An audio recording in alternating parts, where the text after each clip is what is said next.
Hello and welcome to the Bestseller Experiment, where we explore the inner game of writing and inspire you to start, finish, and publish your book.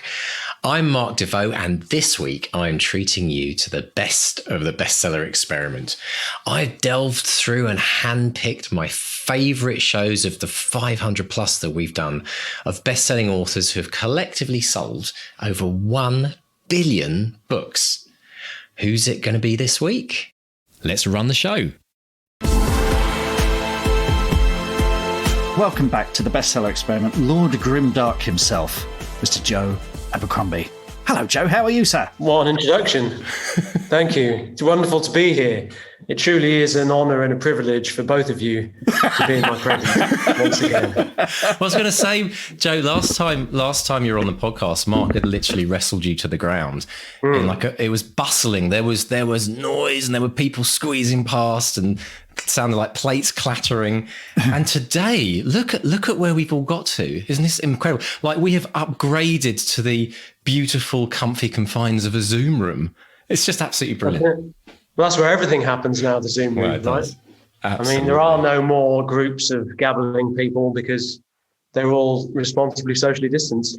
Although I understand, relatively soon that's all going to be coming to an end. I'm about to tour again for this next book, and that is both wonderful and slightly concerning because I'm not sure that we're quite at the point of, the idea of meeting some people and talking to some people is fine, but then where are we on handling big piles of books and handing them back and forth, or posing for pictures, or, having people embrace you for a selfie? I don't know. It's all a little bit up in the air still. So we'll see how that goes. Yeah. Well, I saw an incredible stack of your books on your Twitter over the last couple of days. It seems like the most enormous crate load of in a warehouse. But I kind of I have a horror to think that what would happen if we have to wipe sanitization over that beautiful shiny cover every time you have to hand it out, right? I know, and it's soft touch as well, so it probably will start peeling at the edges. Might be. Well, maybe those will become the collectible limited COVID editions. Those could be worth thousands. Well, I mean, it's always the rarity. It's the rarity that really makes the thing valuable. And since I signed 3,500 in the warehouse the other day, the rarity level is low, extremely low. It could be like the shredded Banksy poster of COVID, though. Imagine that. I suppose so. The Banksies are one-off, aren't they? That's the thing. Yeah. I mean, if you did 3,500 of each one, no one would be interested. Oh, that's brilliant. So we'll talk a bit more about the book in a moment, Joe. But we're really kind of interested to kind of catch up with you. And I mean, it's been 4 and a bit years. How's your life been as an author in those years? What would you say your main highlight would have been in the last few years? Well, I don't know. I mean, it's obviously the last couple of years have been very much dominated by the whole COVID thing and the way that's changed the industry. I mean, in a way, for writers, I suppose, for full-time writers, it hasn't changed that much. It's changed a lot less than it has for many people. We never went into work in any sense. We spent a lot of time sitting around at home in our pants or pajamas. More Zoom calls now, fewer trips up to London to see the publisher, and a general feeling of isolation, a lot of kids around, which has kind of made it a little more difficult to concentrate. When it started, the lockdown, it was brilliant because we instituted this very strict timetable based on my daughter's timetable, so that we can make sure the kids had some structure to their day.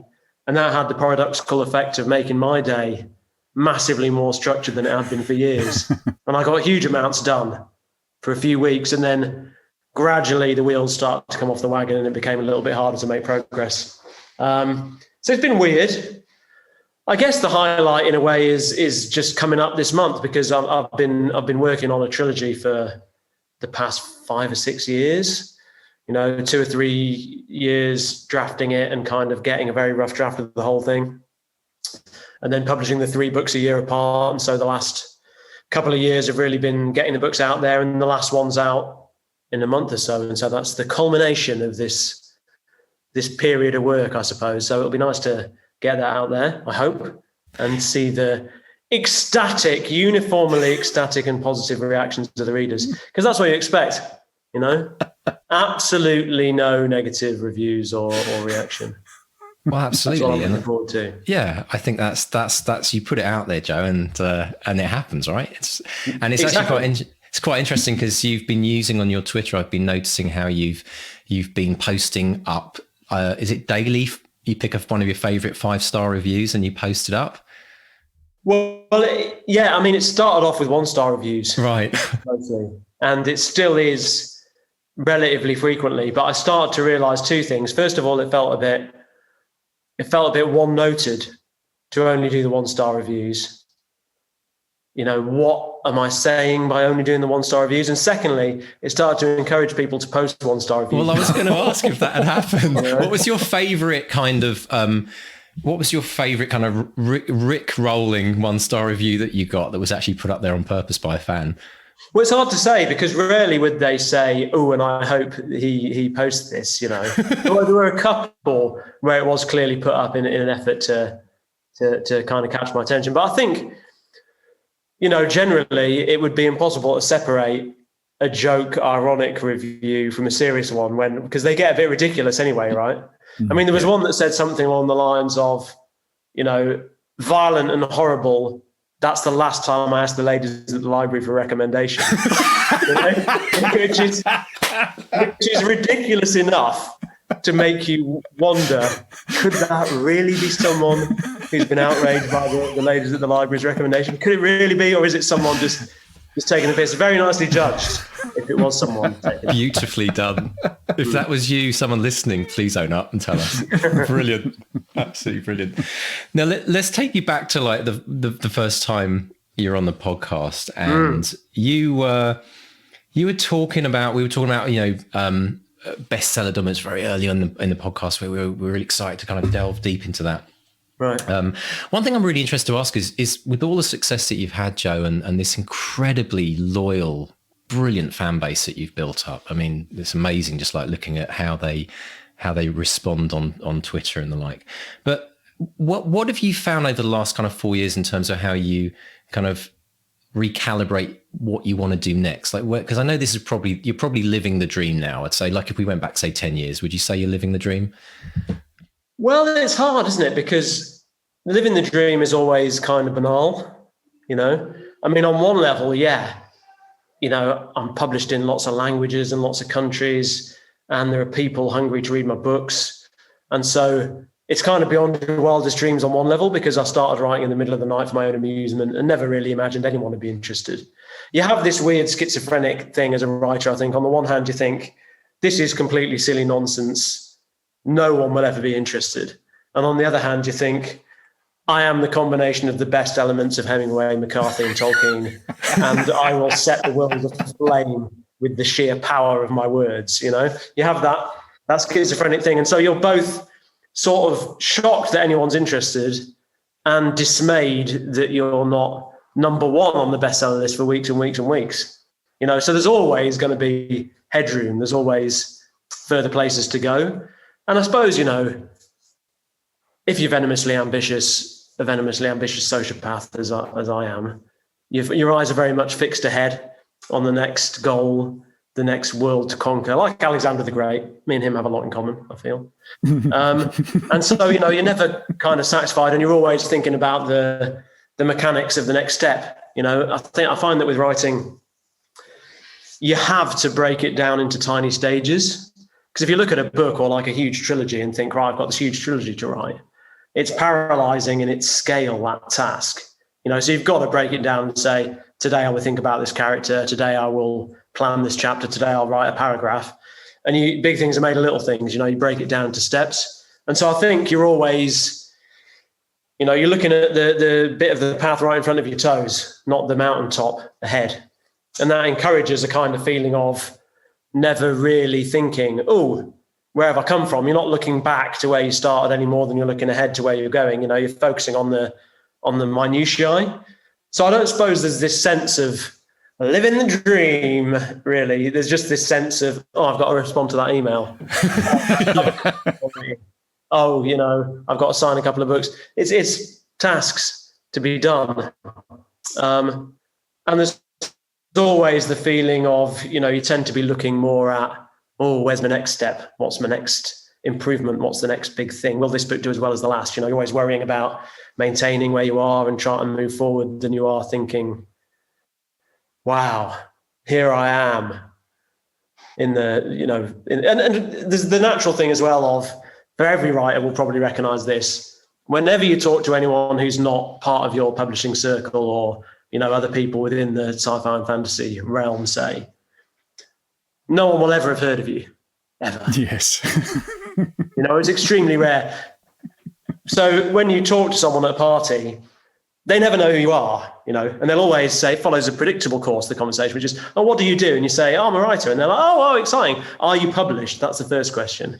You say, yeah, no, I am published. Depending how pissy I'm feeling, I'll say, in 30 languages. Something along those lines. But, once they've said, oh, so you are published. Oh, exciting. Oh, well, I must have heard of you then. What name do you write under?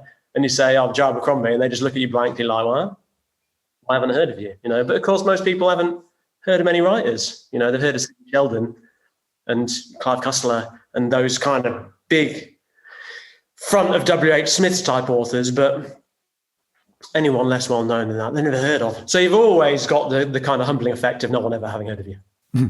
Which is great in some ways, because I think it keeps us striving forward, right? And it keeps us, in some ways keeps things grounded as well. But it's one of the interesting things, though, is I think that sense of always striving to keep improving is actually one of the things that actually defines a great author. Because I think the minute you get kind of, you think, oh, it's time to get the hammock out. I've done it, tick the boxes. That's when we lose our mojos. So how much of that drive, where does that drive come from? What was it? Was there something in your childhood? I mean, you talked about your mum before, like was there a kind of degree of that happened in your family? Was it something that you did as a kid? Were you the kid out there sweeping the snow off people's driveways?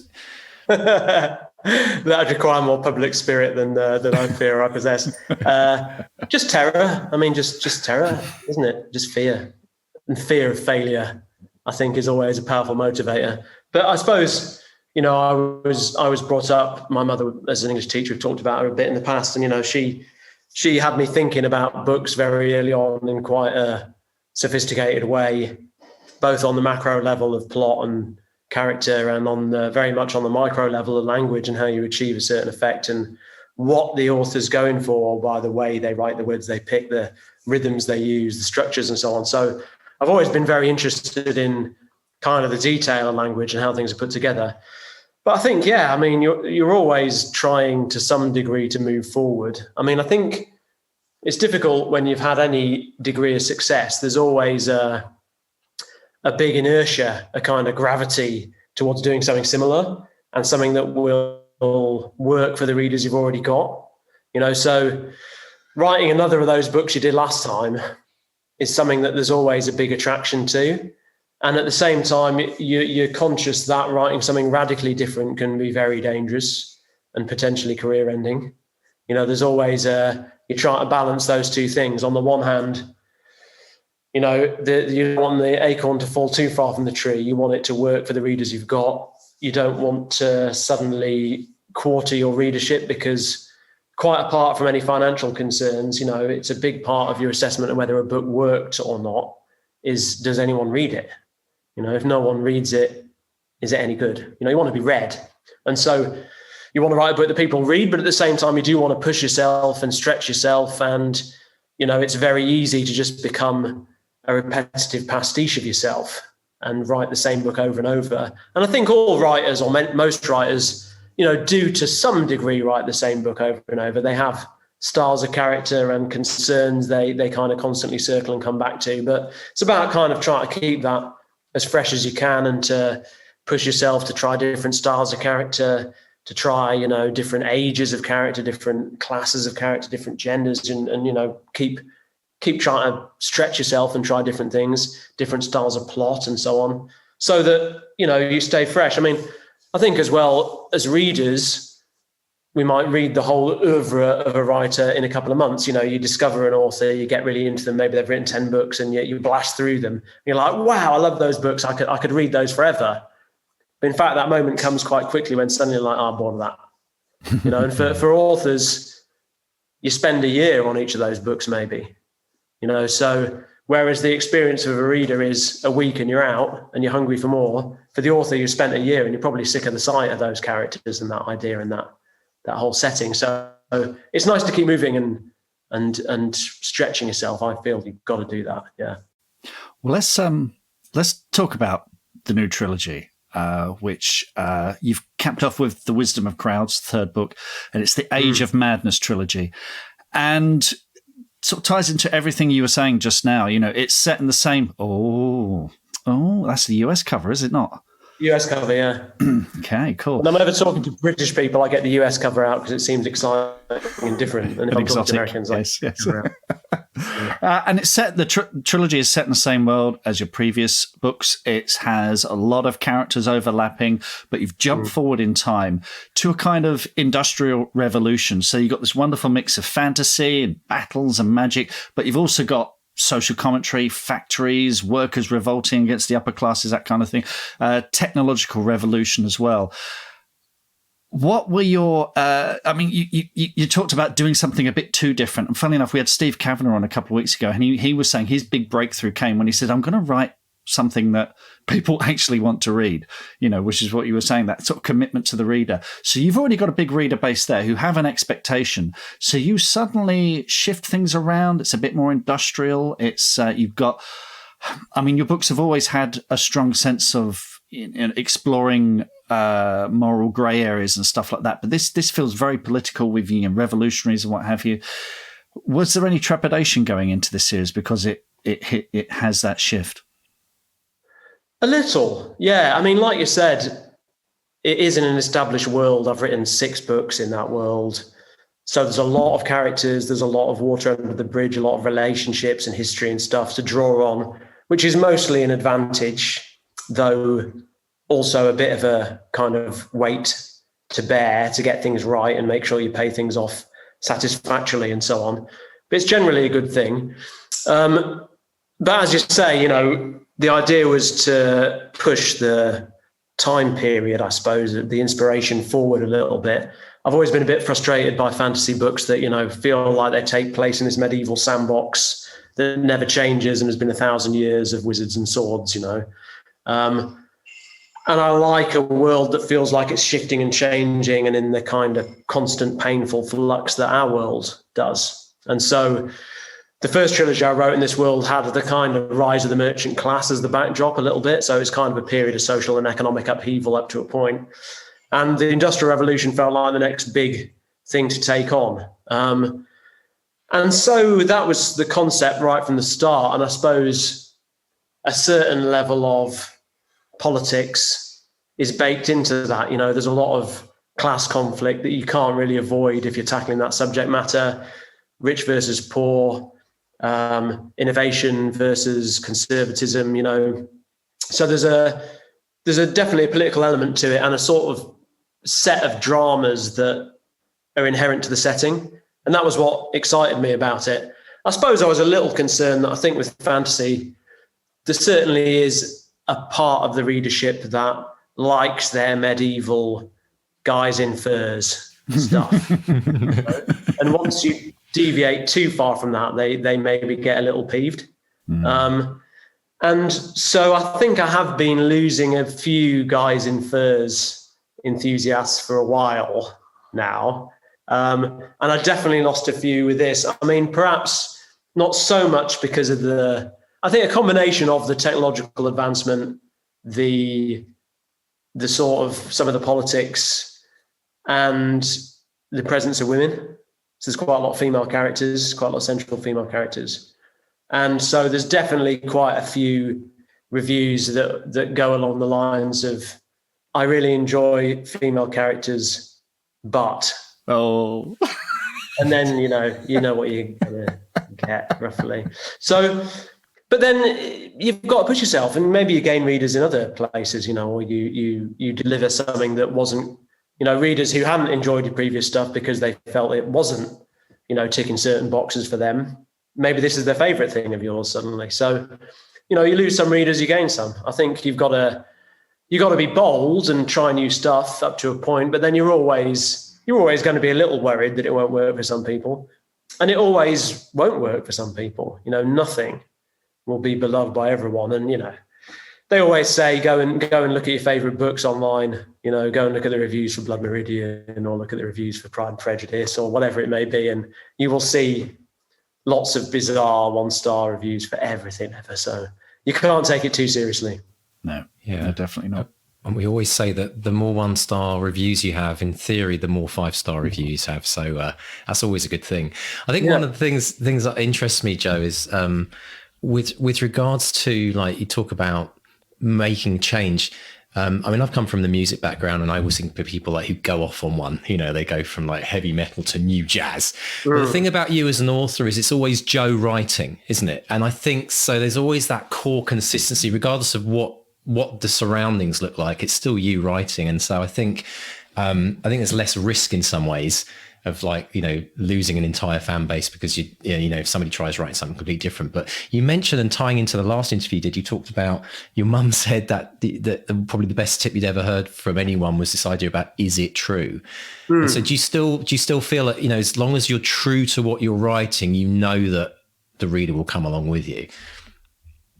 Yeah, absolutely. I mean, I think that's, I continue to be a huge believer in that. I mean, I'm sure I don't always follow through on my own advice. But yeah, absolutely. I think it's honesty.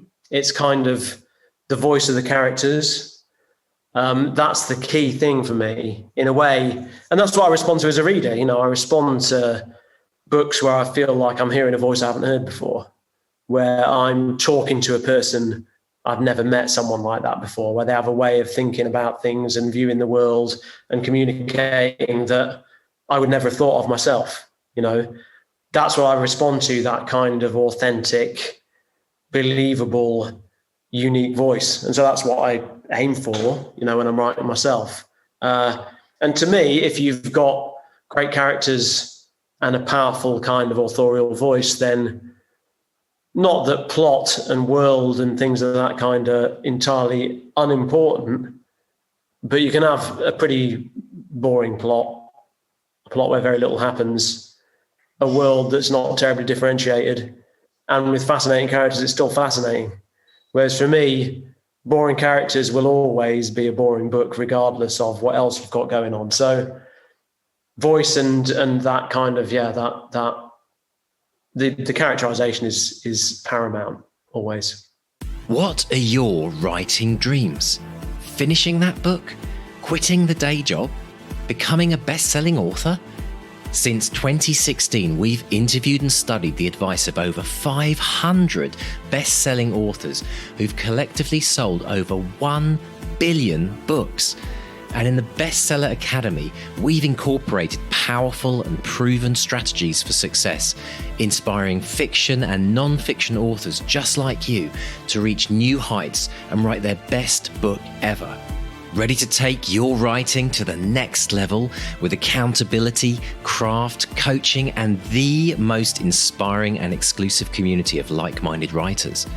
Well, your bestseller dreams are just a click away. Join us today at bestsellerexperiment.com/academy. That's bestsellerexperiment.com/academy.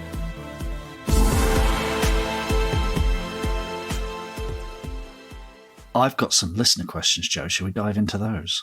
Yeah. Cool. By all means. Okay. Well, we'll kick off with Alex Waite, and you've kind of touched on this already, but I'd like to dig into it in a little more detail. Alex says, for Joe's latest trilogy, he tried a new process of outlining them all first before going back to book one for the final edit. How did he like this way of working? Would he do it again?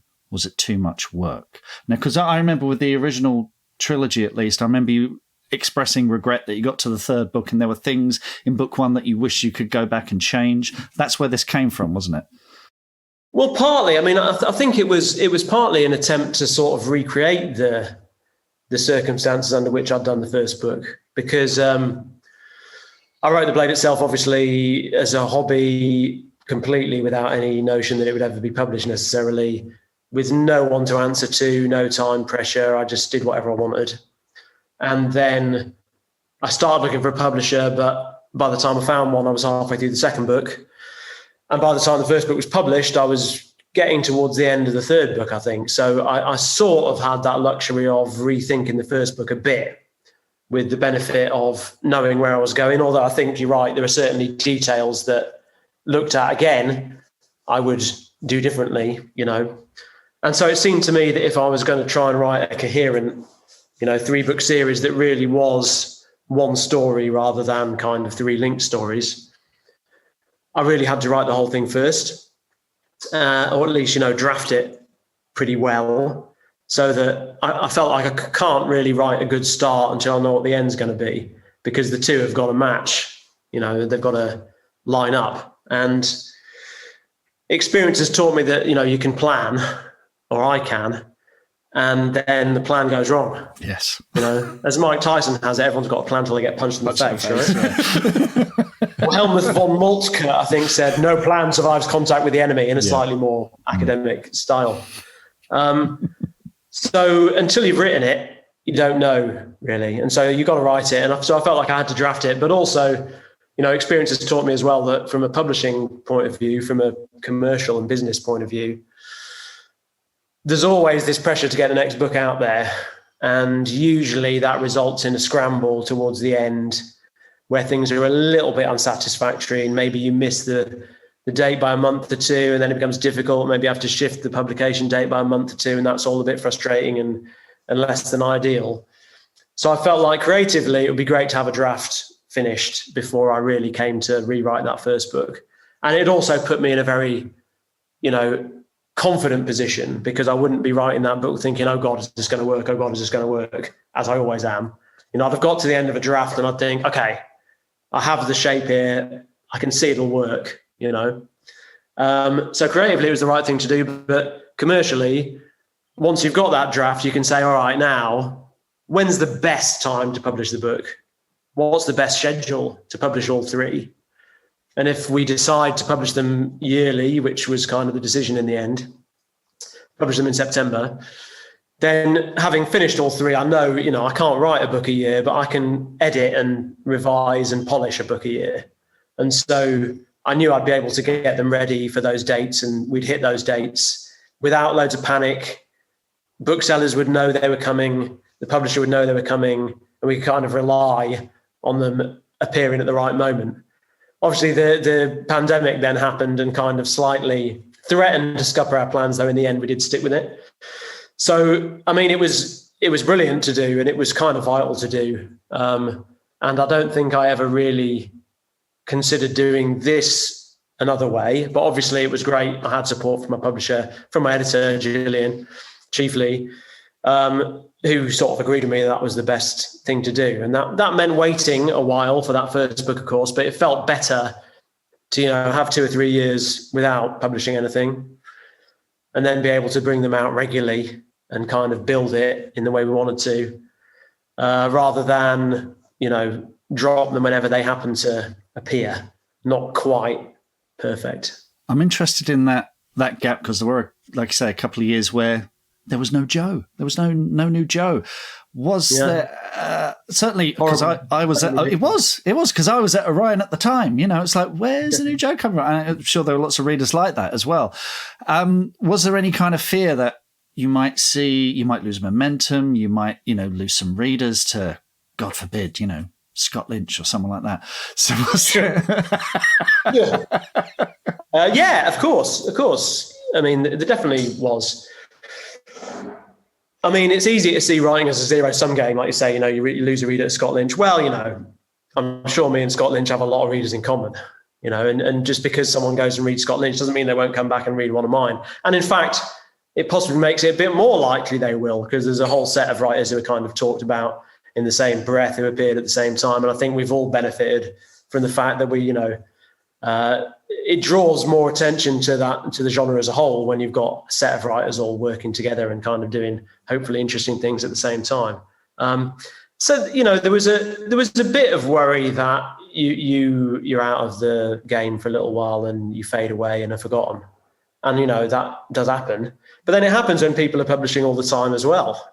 There's no certainty in the game, and in the end, the sure way to fail and disappear is to write bad books, right? I mean, writing the best books you can is the best way of maintaining your presence, I think.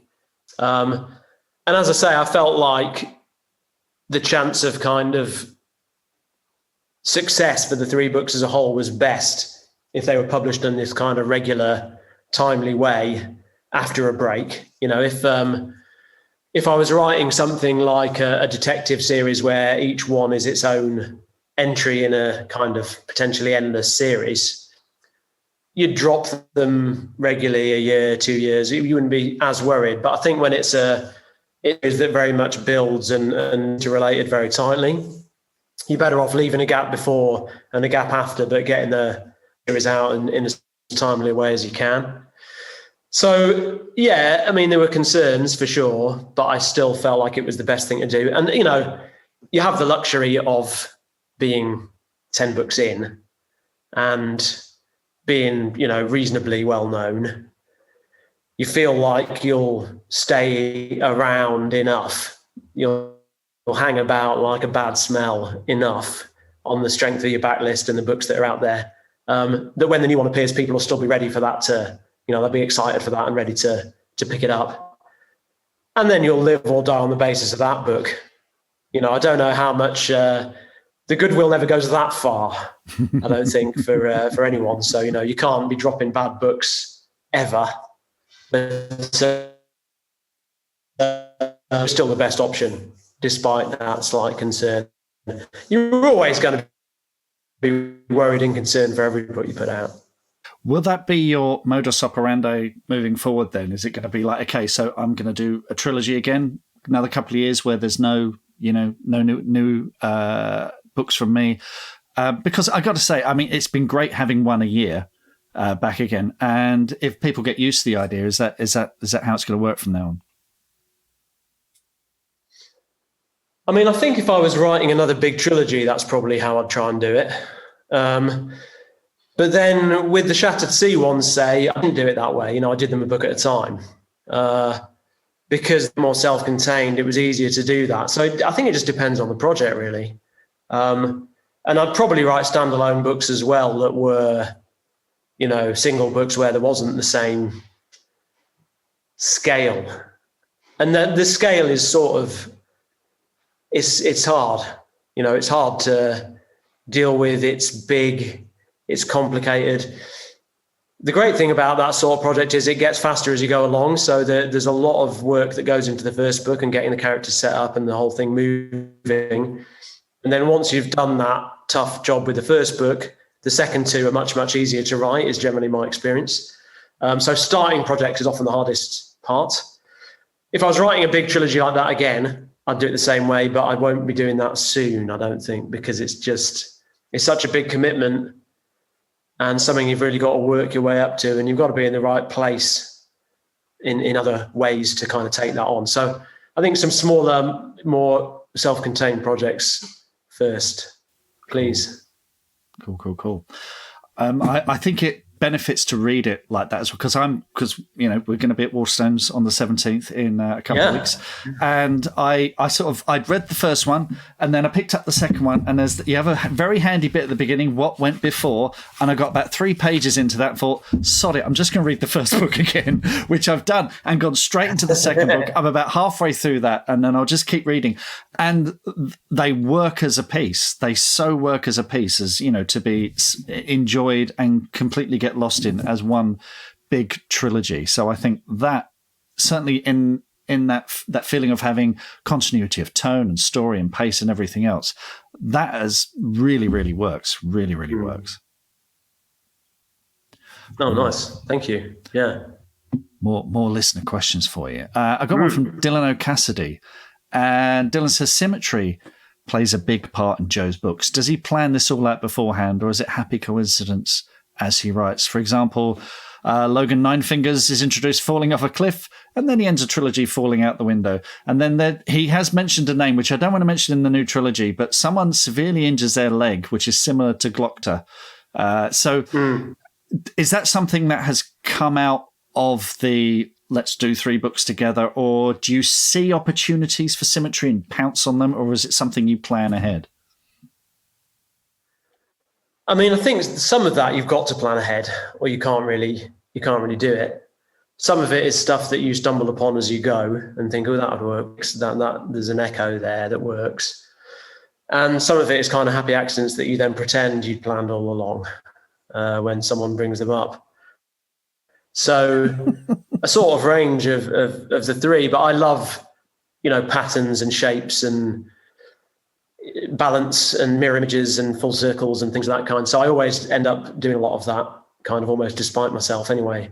And indeed, this third book has a lot of kind of references to not only the other two books in this series, but to the other, all 9 books set in this world as well. There's kind of a lot that came up that just naturally felt like it came full circle and it was right to repeat things. And I like the feel that gives you of kind of closure and a cycle that starts again, because going back to fantasy and my frustrations with some of those worlds, you also get these epochal battles of good against evil after which everything is changed. The final battle is over, the end. And battles are never like that. They just have the seeds of the next battle in them. So I like a world that feels like it's constantly doing the same thing, going over the same ground, repeating the same patterns. And that circular feel, can give you that sense. Quick question on the title, Joe, I've got.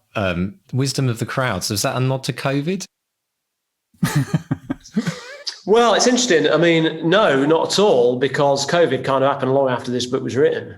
And indeed, it happened before, Brexit and Trump and a lot of that stuff had happened as well. Most of it was written before any of that. It was written in the early stages of Brexit, some of it. And then weirdly, I found what actually happened was that real events overtook me, which has happened a few times in the past. And I'd written things like, the toppling of statues. I wrote a whole long sequence about the toppling of statues.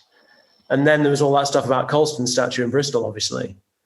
And suddenly it just looked so on the nose. It looked ridiculously on the nose. Like, it was so obvious that was what I'd been writing about. And, the defacement of the cenotaph and war memorials and stuff. I had all kinds of stuff about people pulling down flags and trampling on flags. And I was like, oh my God, this is just so nakedly obvious now. So I had to rethink a bit. But I think it also made me think, oh, you know what? I was being a little bit one-dimensional in my treatment of some of that stuff, seeing it happening. And obviously, there's a lot of riots in these books. And then there's all the riots in the States and, of various kinds.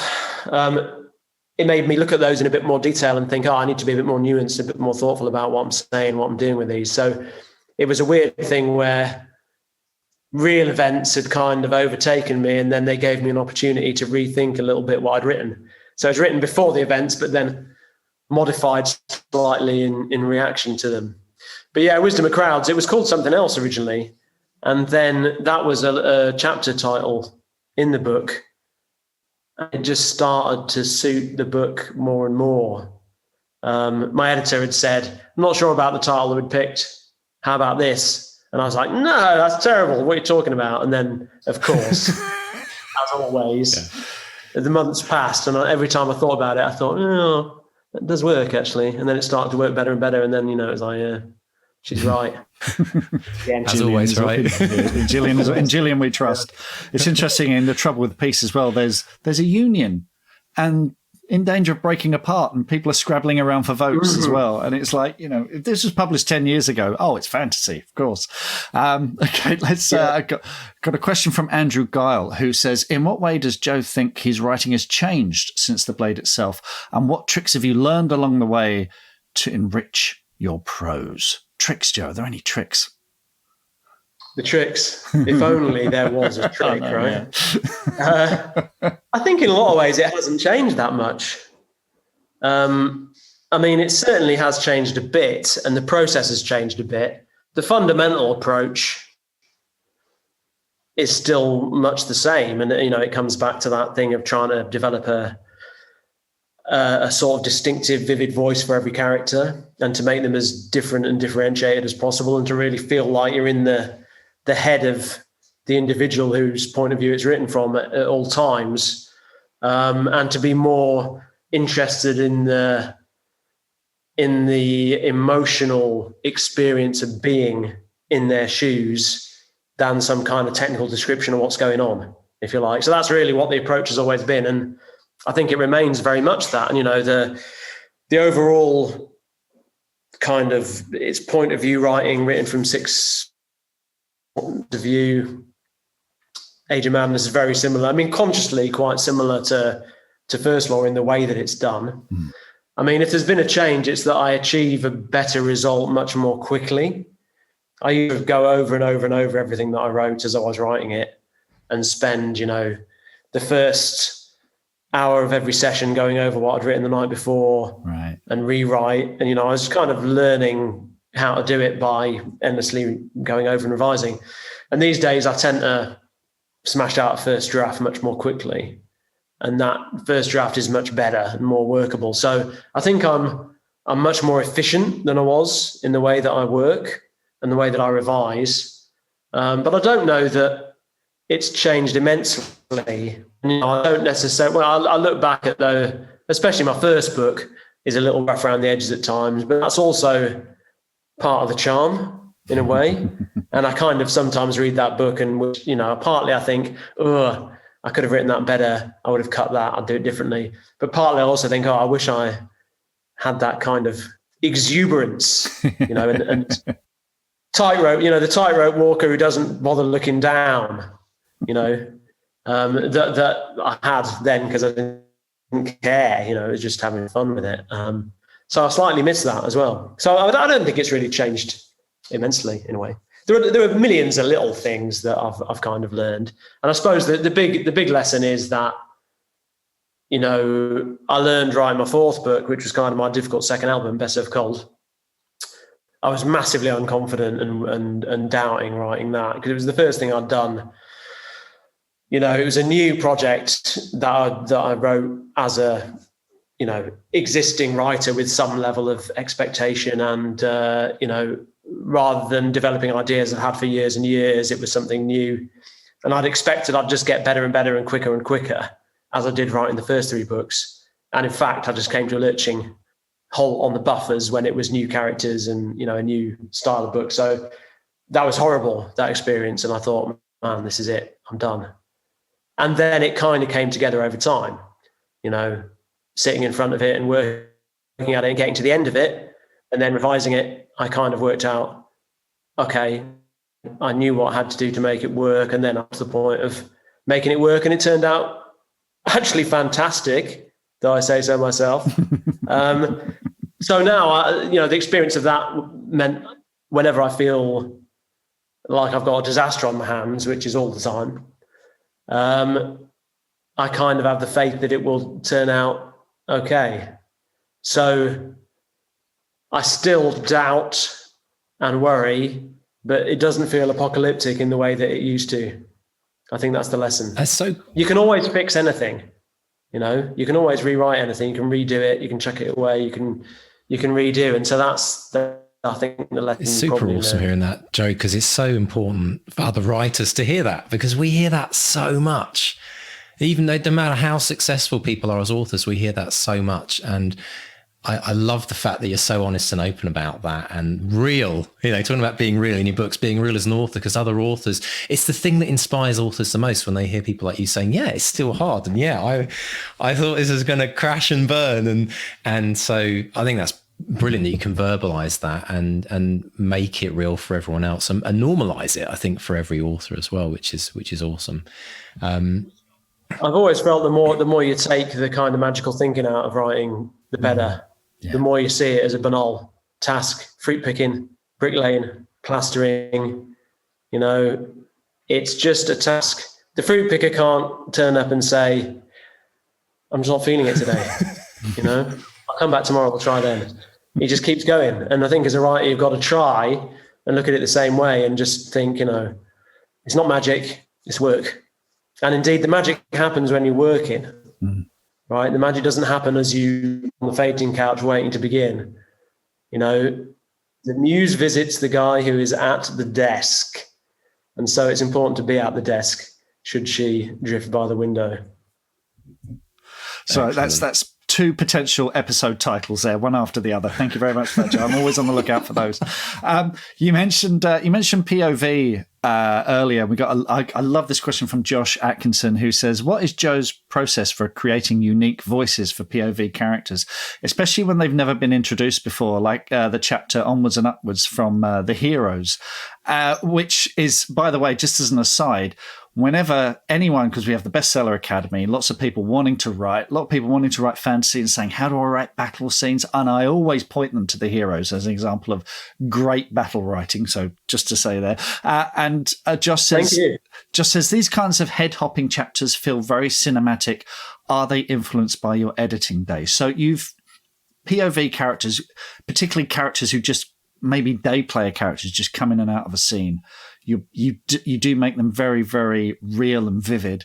And does that the head hopping as well, the jumping from one character to another, which when done with intent is absolutely brilliant. Is that something that comes from sort of a film pace thing that you have?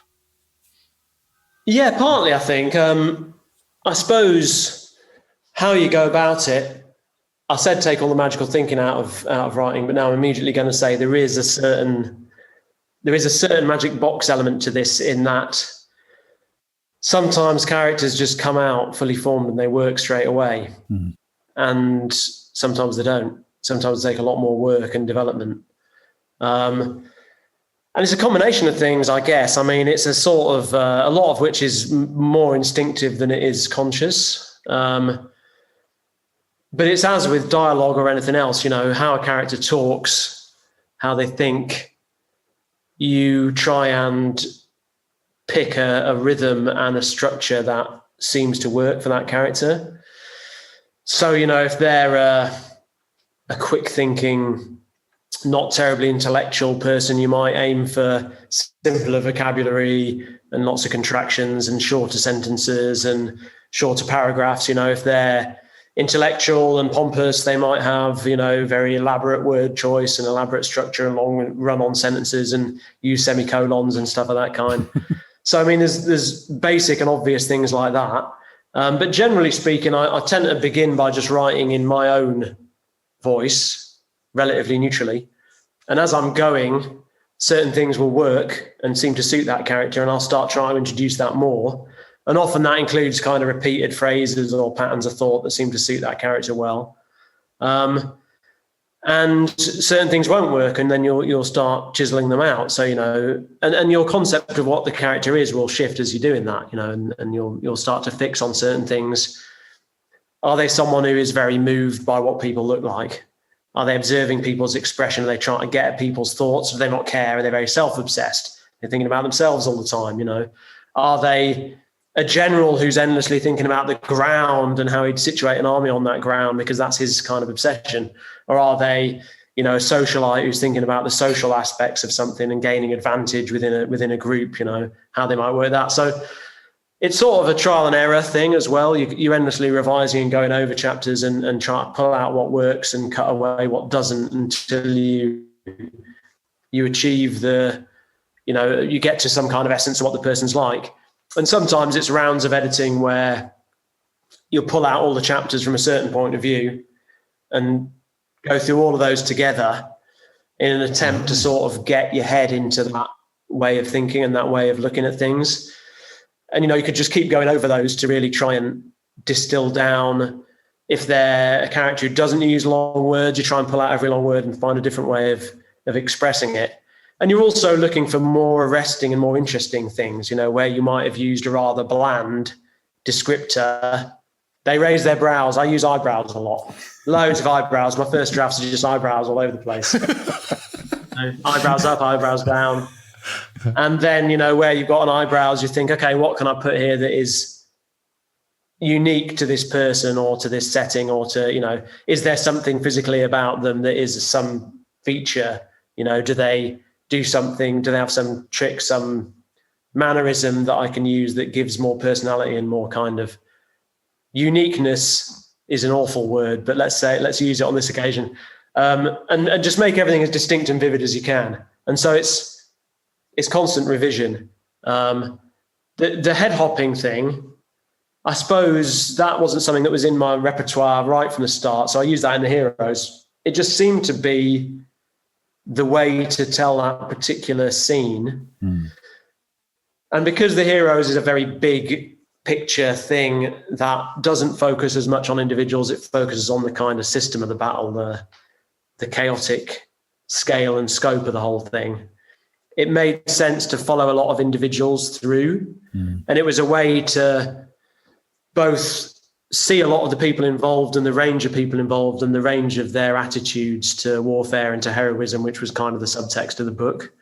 And it was also a way to follow this huge event and get a quick movement through it and get some sense of how the battle ebbs and flows and what are the forces that move things along.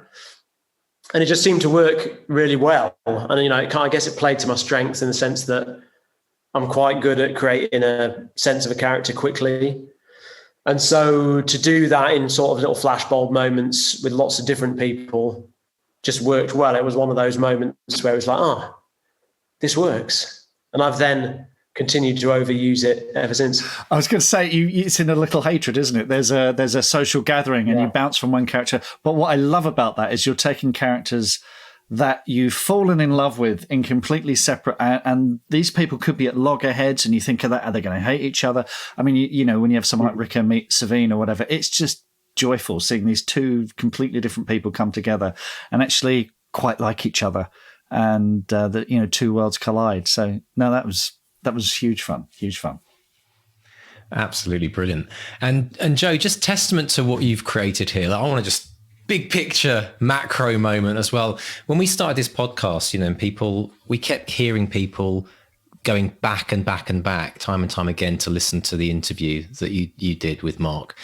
And you've given people, especially in the writing community, readers aside, when we told people that you were coming back on the podcast, the kind of response that we got, the excitement, you've developed something so amazing through your books. It's reflected by the kind of raving, dedicated fans that you've got. And I just want to honor that in this moment, because, we're going through this journey in life and it's like, it's a train. You're absolutely right. It's like, blimey, look at my toes today. Right.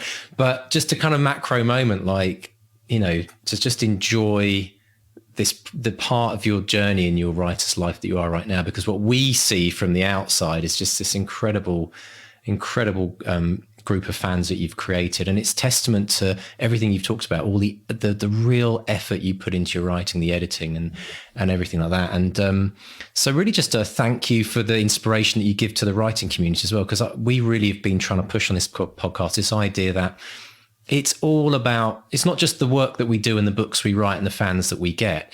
It's the people we inspire through what we do that maybe then one day pick up a book and think, do you know what? I quite fancy trying a book like Joe's. And all those people we never know, we never really hear those stories about the people.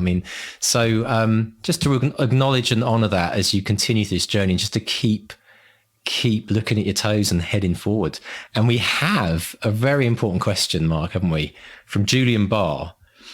You may or may not remember this quote that you said last time, but he wants to know if you still dance naked in the rain. Oh yeah. Well, I think that was in reference to getting published, wasn't it? And that it's like being struck by lightning. It's always a slightly lucky set of chances that leads to publication. And so it's like being struck by lightning, but you can up your chances of being struck by lightning by, dancing naked in the rain. So having been struck by lightning once, does anyone really want to be struck again? I don't know.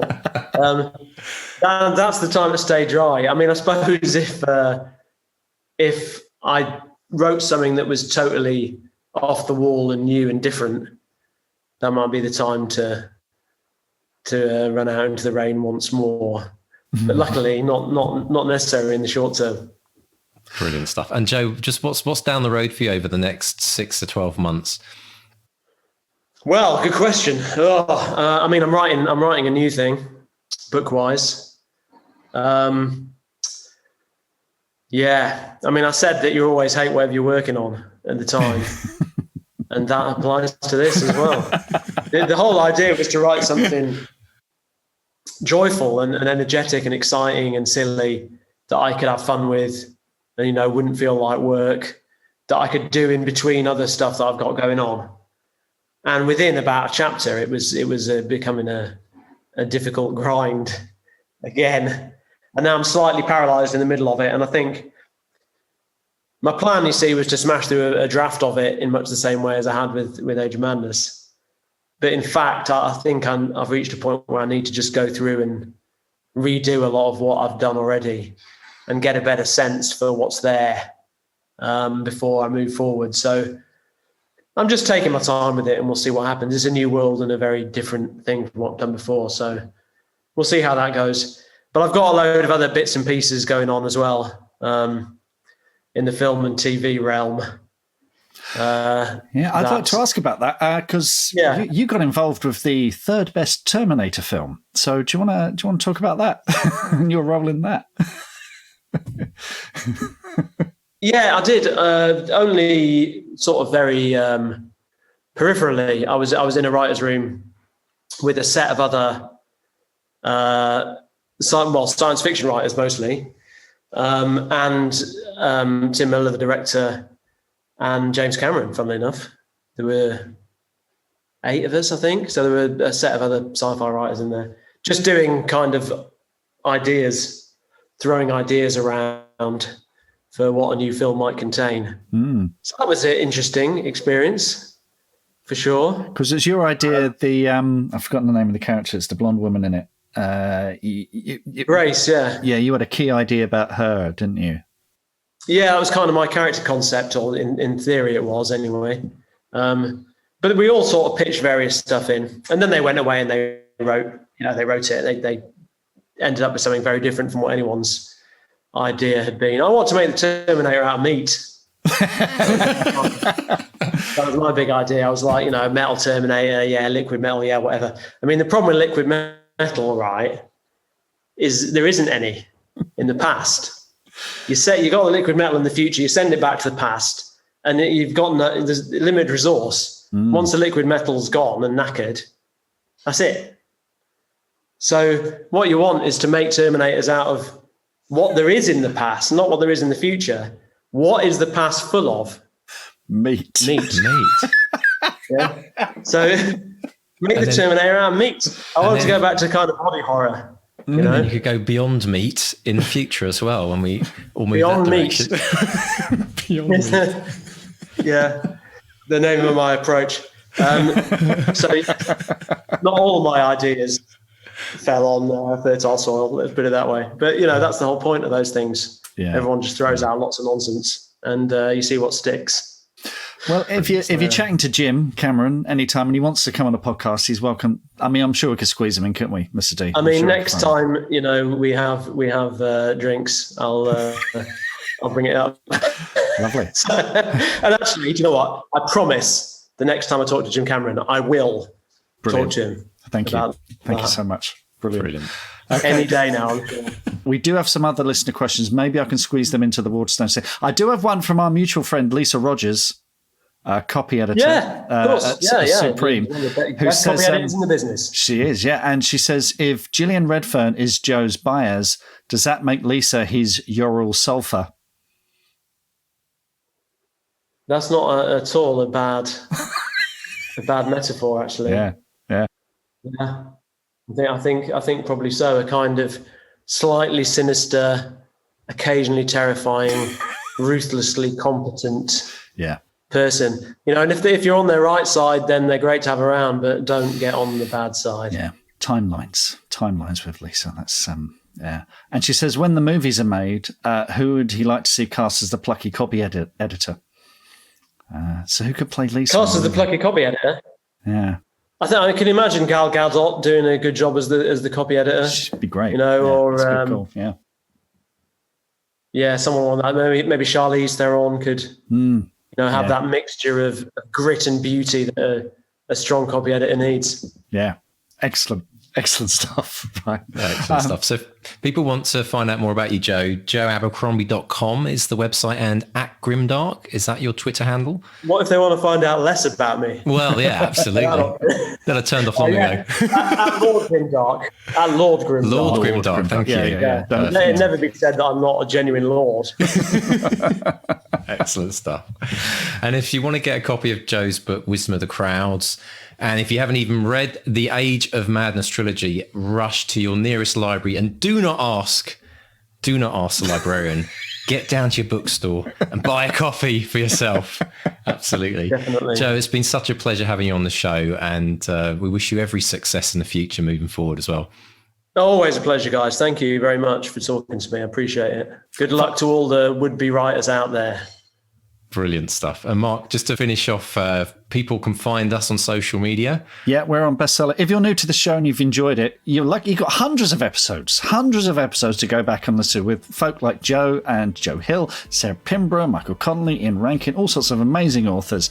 So subscribe, rate and review on your podcast catcher, and start catching up. Big thank you as always to our editors, Dave and JD. And if you want to find us on social media, Facebook is Bestseller Experiment, Twitter and Instagram is @BestsellerXP. And if you are writing and want to take it to the next level, check out the Bestseller Academy. Links in the show notes to all of these wonderful things.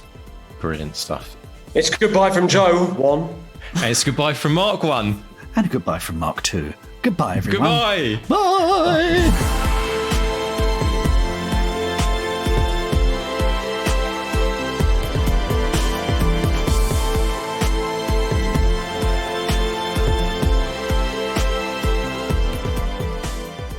Are you ready to transform your writing and your life?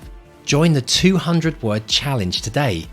In just 5 days, learn to develop a lifelong writing habit with over 2 hours of free expert coaching and the encouragement of a vibrant community. This program has already changed the lives of thousands of writers like you. No matter how busy you are, this challenge will show you that with just 200 words a day, you can significantly boost your creativity, productivity, mental health, and confidence, propelling you towards the end. For the first time, receive comprehensive coaching and step-by-step guidance, all for free. Transform your writing habit and start your journey to become the writer you've always aspired to be. What are you waiting for? Sign up for free now at 200wordchallenge.com and make writing a part of your daily life for life. To read Back to Reality, the best-selling novel of the Bestseller Experiment by the two Marks, go to bestsellerexperiment.com/Back to Reality. And subscribe to this podcast to get loads of extra bonuses. Go to bestsellerexperiment.com/subscribe.